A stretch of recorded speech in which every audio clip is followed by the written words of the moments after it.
GST, మొన్న demonetisation, అవతలి మొన్న స్వచ్ఛ భారత్. అన్నీ చారిత్రక ఘట్టాలే, ఎవరూ ఊహించని విప్లవాలే. మా కాడ అమ్మాయిలు మొబైల్లో టైం తింటున్నారు, అబ్బాయిలు ఎదురు దెబ్బలు తింటున్నారు, పోలీసులు లంచం తింటున్నారు, నేతలు గడ్డి తింటున్నారు, కానీ రైతు విషం తింటుండు, జవాన్ తూటాలు తింటుండు. నా దేశంలో ఇంకా ఆకులుందని ఎవడన్నాడు? నా దేశం మారుతుంది. ఈడ చీపురు పట్టినోడు ఢిల్లీ సీఎం కాగలడు, ఛాయమ్మినోడు పిఎం కాగలడు. డిగ్రీలు డిప్లొమా చేసినోళ్ళంతా ఫేస్బుక్ వాట్సాప్ లో బిజీగా ఉంటారు.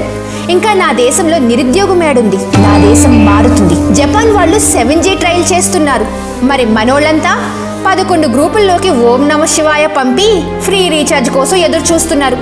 నా దేశం మారుతుంది. మా దగ్గర అగరబత్తులు 2 రకాలు, ఒకటి దేవుడి కోసం, ఇంకొకటి దోమల కోసం. కానీ వాటి వాసనకి దేవుడు రాడు, దోమలు పోవు. నా దేశం మారుతుంది.